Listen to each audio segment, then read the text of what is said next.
Sai o laudo com causa da morte de bancária após procedimento estético no Rio de Janeiro. Iraniano tem medalha Fields, considerada o Nobel da Matemática, roubada logo após a entrega aqui no Brasil. Nos Estados Unidos, uma história de traição acabou ficando bem cara. A justiça determinou que o marido traído receba uma indenização de $8.8 mil, que deve ser paga pelo amante. Francisca, do you hear that? She's my wife, man.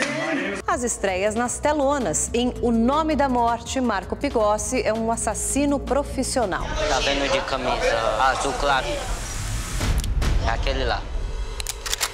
Tem algumas escolhas na vida que a gente faz e é uma linha que você cruza e você não volta mais, né? E Di Ferreiro lança clipe de carreira solo. Não dá pra esconder, melhor aceitar, não temos nada a perder. Eu sou Érica Reis e esse é o nosso Leitura Dinâmica. Fique comigo!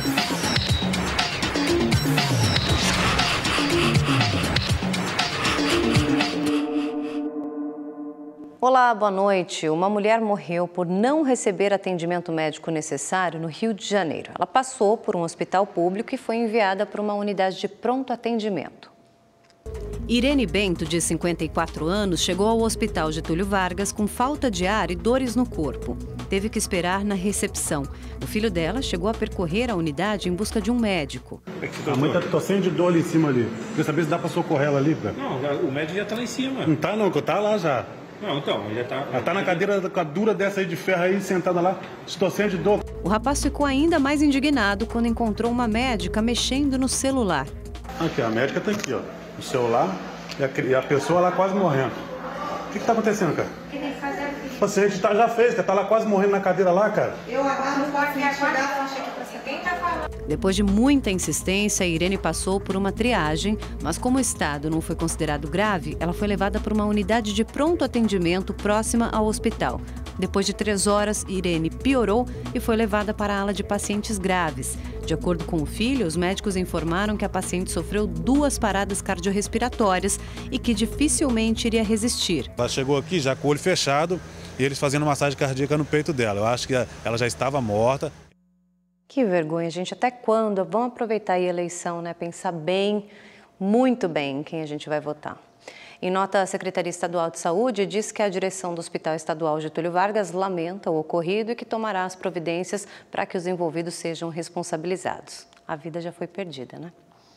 A bancária Lilian Calisto, paciente do médico Denis Furtado, que ficou conhecido como Dr. Bumbum, morreu de embolia pulmonar. Esse é o laudo que foi divulgado pelo Instituto Médico Legal do Rio de Janeiro. O documento também aponta a falência do fígado, rim e quadro de choque. Lilian passou mal depois de fazer preenchimento nas nádegas no apartamento do médico. Ela foi levada para um hospital no Rio de Janeiro no último dia 19, onde morreu algumas horas depois.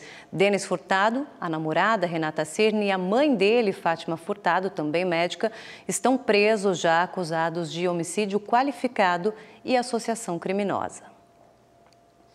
Por falar em ilegalidade no universo da estética, a mulher que se passava por médica para fazer procedimentos de beleza em pacientes prestou depoimento nesta quarta-feira, no Rio de Janeiro.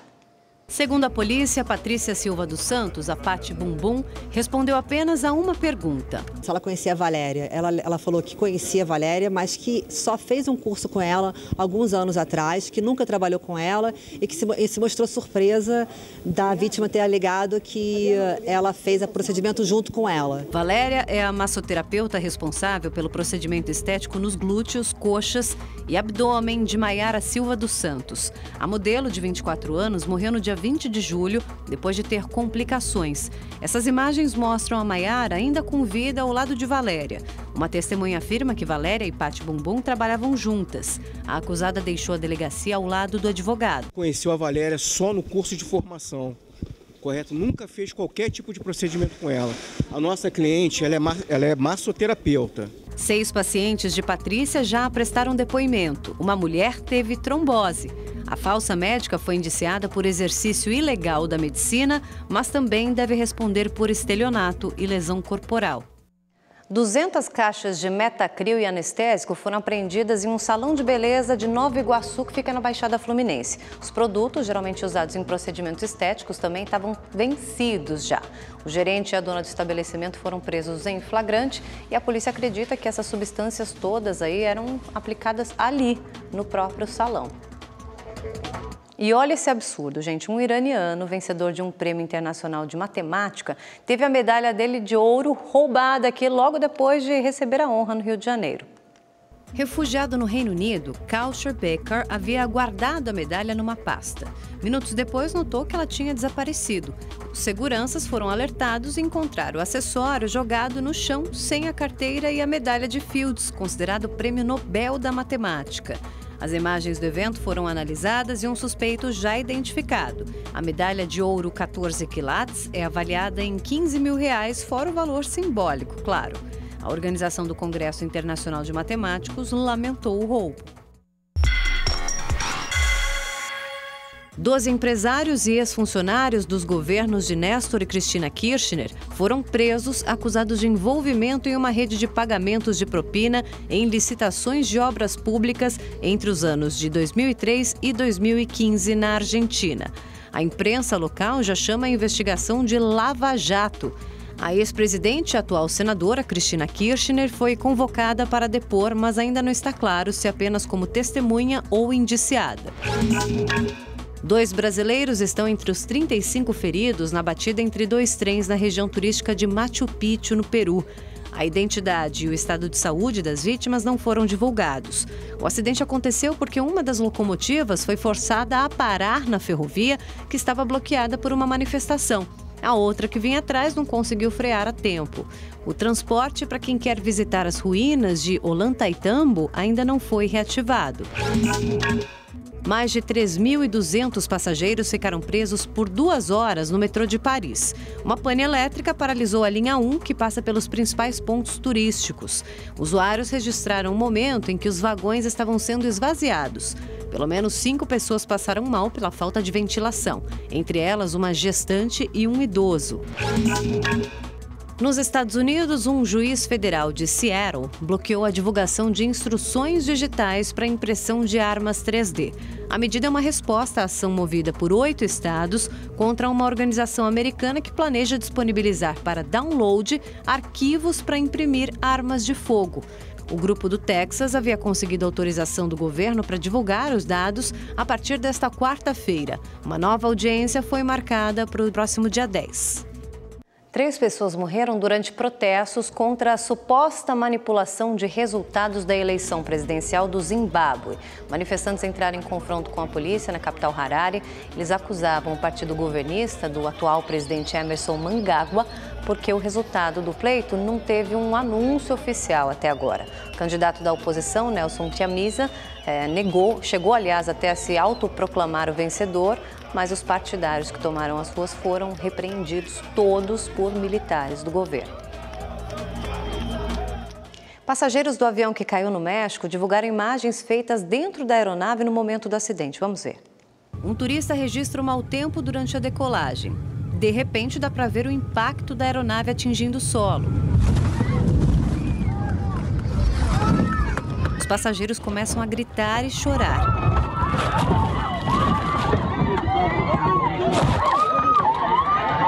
Por este outro ângulo, uma jovem sussurra com medo, pouco antes da queda. Ela continua gravando com o celular tudo o que acontece depois de sair da aeronave. As cenas seguintes são do avião em chamas e dezenas de pessoas desesperadas em busca de ajuda.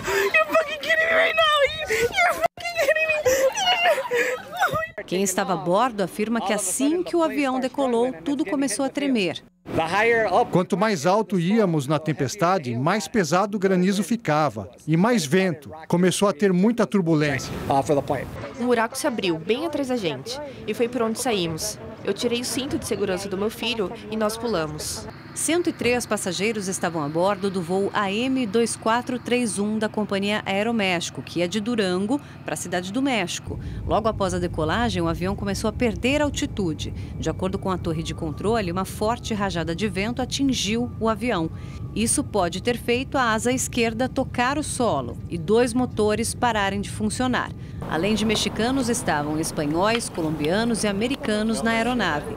20 pessoas permanecem internadas. Apenas 2 tiveram ferimentos graves, mas não correm risco de morte. As 2 caixas pretas foram encontradas em perfeito estado e as informações armazenadas agora vão esclarecer a causa da queda. E olha essa história aqui, um roubo ousado na Suécia. 2 homens invadiram uma catedral que fica a 100 quilômetros de Estocolmo, roubaram joias da família real e fugiram de barco, gente. Eram relíquias do século XVII, 2 coroas do rei Charles IX e a esposa, dos 2 ali, que governaram a Suécia e Finlândia entre 1604 e 1611, além de um orbe que é um tipo de globo terrestre com uma cruz. O valor dos objetos considerados tesouros nacionais é inestimável. Bom, os 2 ladrões ainda são procurados. E nos Estados Unidos, a justiça determinou que um marido traído receba, olha só, uma indenização de quase 9 milhões de dólares do amante da esposa. Quem conta os detalhes dessa história pra gente é o Fábio Borges. O homem que aparece desesperado neste vídeo é o marido traído, Keith King. Já o jovem que o segura é Francisco Ruizar, o amante da esposa. Keith se casou com Daniele em 2010. Logo em seguida, o casal teve uma filha. Ele alega que descobriu a infidelidade da companheira em 2015, após ler mensagens de texto trocadas entre Daniele e Francisco. O marido tentou salvar o casamento, mas os encontros amorosos entre Daniele e Francisco continuaram até 2017. Este vídeo foi gravado quando o marido pegou a mulher no flagra. Francisco, do you hear that? She's my wife, man. My name's on the list. She's my wife. Keith, então, abriu um processo junto à Justiça do Estado da Carolina do Norte contra o amante. Keith ganhou o caso. A justiça determinou que o marido traído receba uma indenização de 8 milhões e 800 mil dólares, que deve ser paga pelo amante. A decisão foi tomada com base em uma lei vigente em 6 estados americanos que permite processar quem destruir um casamento alheio. A chamada Lei de Alienação de Afeto é válida nos estados da Carolina do Norte, Havaí, Mississippi, Novo México, Dakota do Sul e Utah. Para ganhar o caso na justiça, o marido teve que provar que havia amor em seu casamento e que Francisco foi malicioso ou negligente ao destruir a união do casal. Keith apresentou evidências como mensagens postadas em redes sociais, registros telefônicos e recibos de hotéis que foram usados pela esposa nos encontros com Francisco. O amante deve recorrer da sentença. Fábio Borges, de Los Angeles, para o Leitura Dinâmica. E aí, já está sabendo do quadro Show é Seu? Então é o seguinte, se você é músico ou tem uma banda, chegou a hora de mostrar o talento todo aqui no Leitura Dinâmica, viu? Para participar é super fácil, simples, entra lá no site da Rede TV, esse que aparece na tela, redetv.com.br/Leitura Dinâmica, aí você clica em Inscreva-se. Você vai preencher ali um formulário rapidinho e enviar seu clipe, mas atenção aí que tem que ser em alta definição, qualidade de áudio boa, claro, e esse link já tem que estar postado em alguma rede social. Ok? Então a gente vai selecionar alguns vídeos e você vê logo menos aqui na nossa programação. Agora é o seguinte, gente, que tal morar num castelo com 15 dormitórios e 10 banheiros na Irlanda? Tá afim? Bom, se eu disser que esse local foi construído aí no começo do século XIX e serviu de cenário para as gravações de Game of Thrones, olha a produção. Ainda não se convenceu? Não tá podendo? Bom, gente, o preço é surpreendente também, tratando-se de um palácio. O anúncio num site de imóveis fala em 500 mil euros, algo em torno de 2,5 milhões de reais. O valor é menor do que um apartamento de, sei lá, 150 metros quadrados aqui numa área nobre de São Paulo, né? Ou até do Rio também. Bom, para quem sonha em morar num palácio famoso, é o momento, tá aí, gente.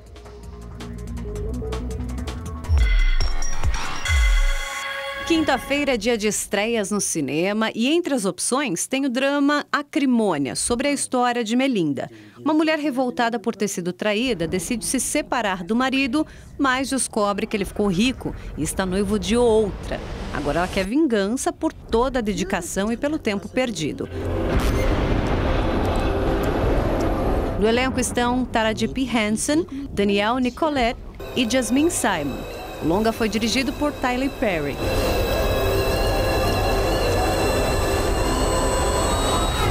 Ana e Vitória é estrelado pelas próprias cantoras e conta a trajetória da amizade da dupla e como elas chegaram nas paradas de sucesso de todo o país.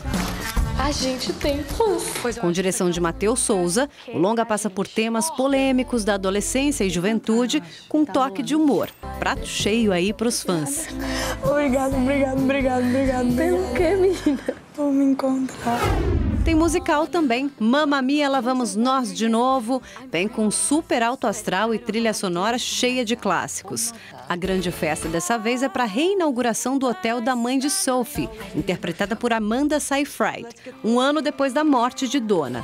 Até os pais de Sophie estarão presentes. É um verdadeiro reencontro, gente. O flashback vai contar com Lily James dando vida à jovem Donna, interpretada originalmente por Meryl Streep. Ah, e ela também aparece no filme. Outra participação especial é da cantora Cher. A direção é de Oliver Parker. E nessa quinta também tem a estreia de O Nome da Morte, com Marcos Pigossi e a Fabiola Nascimento. O filme é baseado numa história real de pistolagem no Brasil. Você é um cabra forte, inteligente, bonitão. Tem que confiar mais no teu taco, hein, garoto? Do interior, sem perspectivas para uma cidade maior, com chances de um futuro sem miséria, Júlio Santana deixa a casa dos pais e se torna um matador profissional, incentivado pelo tio. Eu vou ficar fazendo o que aqui, tio? Vai lá e distrai o cara. Respira. Foi difícil no começo, mas depois ele acaba se acostumando com a rotina. Pistoleiro que não falta nessa terra, Júlio. Se não fizer um trabalho, vem outro pistoleiro que faz. O infeliz vai morrer do mesmo jeito. O filme é inspirado no livro O Nome da Morte, de Cléster Cavalcanti, que é baseado em fatos reais. Júlio Santana confessou ter matado 492 pessoas e nunca foi condenado pelos crimes. Cléster, você que teve contato com ele, é uma coisa que a gente fala, poxa, é um absurdo, mas a gente sabe que isso acontece no Brasil, né? Essa terra sem lei. E ele era um profissional da morte, ele ganhava para matar, não era um psicopata, não era um louco. Alguém pagava, ele ia lá e matava a pessoa. Ele tem os dramas dele, era um cara muito religioso. Ave Maria, cheia de graça, Senhor é convosco, bendita sois vós entre as mulheres, bendito é o fruto do vosso ventre, Jesus. Você quis adaptar essa história para o cinema, justamente usando a morte para falar da vida. O Cléster descobre esse personagem, revela esse personagem, nos informa a respeito do seu mundo, sem jamais julgar.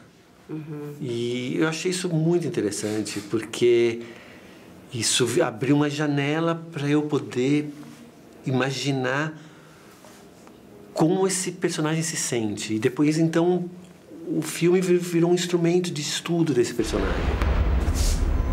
Você deve ter um montão de namorada, né? Tenho namorada, não. Por um bom tempo, nem a mulher conhece a verdadeira identidade de Júlio.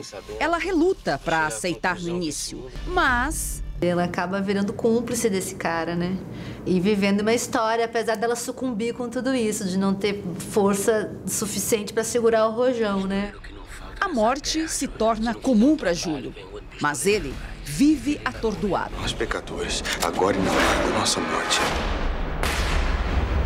Os sonhos, tudo, ele é perseguido e massacrado pela consciência dele. Mas ele tá ali, entendeu? Ele não consegue sair daqui. Já tá dentro, né, da areia movediça. É difícil. Tem umas escolhas na vida que a gente faz e é uma linha que você cruza e você não volta mais, né?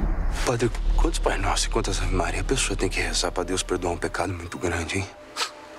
Depende do pecado que você fez.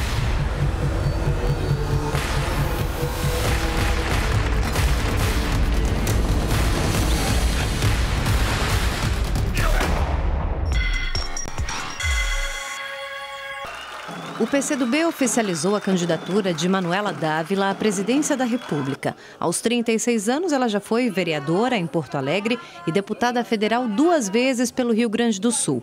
Manuela, atual deputada estadual, reafirmou o compromisso de promover a igualdade social, fazer uma reforma tributária e defender o feminismo. Ela comentou também uma eventual composição de chapa com o PT. Não há nenhuma negociação, né? Nós fizemos diversas vezes o apelo público dizendo que a nossa candidatura não é óbice para a unidade do nosso campo. Nós ainda temos algum tempo. Se surgir alguma novidade nesse sentido, nós seguimos entusiastas. Há 4 dias do final do prazo para as convenções partidárias, a maioria dos candidatos à presidência, incluindo Manuela, ainda não tem vice. Nesta quarta, o Podemos anunciou que Álvaro Dias terá o economista Paulo Rabelo de Castro, do PSC, ao seu lado. No PSDB, o ex-governador de São Paulo, Geraldo Alckmin, continua à procura de um vice de chapa. Nesta quarta-feira, ele participou da convenção que oficializou o apoio do PRB à candidatura tucana. Nós temos toda a liberdade de escolher o candidato ou candidata a vice-presidente. Vamos fazê-la conversando e sem pressa. O presidente do Tribunal Superior Eleitoral, Luiz Fux, disse que o ex-presidente Lula é inelegível para as eleições esse ano. Foi em resposta à ação de um advogado que não faz parte da defesa do petista. Também nessa quarta-feira, o ministro do STF, Edson Fachin, defendeu que a situação de Lula seja resolvida o quanto antes. O magistrado falou sobre um recurso da defesa que pede a suspensão da pena de prisão do petista. Em junho, Fachin negou liminar para suspender a prisão, mas o mérito ainda precisa ser julgado pelo plenário do Supremo. A definição desse julgamento depende da presidente da Corte, ministra Carmen Lúcia. Toda a celeridade em matéria eleitoral é importante para não deixar dúvida no procedimento. O prazo para a definição das candidaturas para as eleições de outubro deste ano termina agora, no próximo dia 15. E agora há pouco pela Copa do Brasil, o Corinthians venceu a Chapecoense por 1-0. Em Porto Alegre, Grêmio e Flamengo empataram 1-1. Mais cedo, o Cruzeiro derrotou o Santos na estreia do Cuca pelo Peixe, também do VAR, o árbitro de vídeo. Raniel fez o gol da vitória da Raposa, 1-0. As equipes voltam a se enfrentar dia 15 de agosto no Mineirão. Tá sentindo falta de alguém no treino do Palmeiras? Cadê o Felipão? Calma, ele será apresentado na sexta-feira e comanda a equipe domingo contra o América Mineiro. Cabe a nós jogadores adaptar e fazer o melhor para que o Felipão e a sua comissão tenha êxito junto com nós. Antes da chegada do novo comandante, o Verdão pega o Bahia nessa quinta pela partida de ida das quartas de final da Copa do Brasil. No São Paulo, o Nenê estava todo sorridente, diferente do último domingo, quando ficou irritadinho ao ser substituído contra o Cruzeiro. O técnico Diego Aguirre amenizou a situação. Ele se desculpou, são coisas que acontecem, é normal, não aconteceu nada de especial. Está tudo bem. Também nesta quinta, o tricolor encara o Colón, equipe da Argentina, pela Copa Sul-Americana. Na última terça-feira, Figueirense e CRB empataram sem gols pela Série B. Mas quem roubou mesmo a cena, gente, foi um dos assistentes da partida. Você vai entender por quê.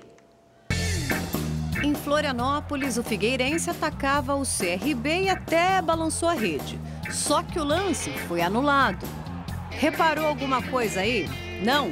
Editor, volta a imagem, por favor. Parou. Deixa correr agora. Olha aí onde está o auxiliar Márcio Gleidson, gente. Pois é, o bandeirinha perdeu ali a noção da linha lateral. Ainda bem que ele acertou o impedimento. Árbitro de vídeo pra quê? Di Ferreiro lançou um clipe já da carreira solo dele. A canção se chama No Mesmo Lugar e o clima ali é de puro romance com a própria esposa, a modelo Isabeli Fontana. Essa música aqui teve inspiração no começo do namoro do casal. Uma boa noite para você, bom descanso e amanhã tem mais leitura. Tchau!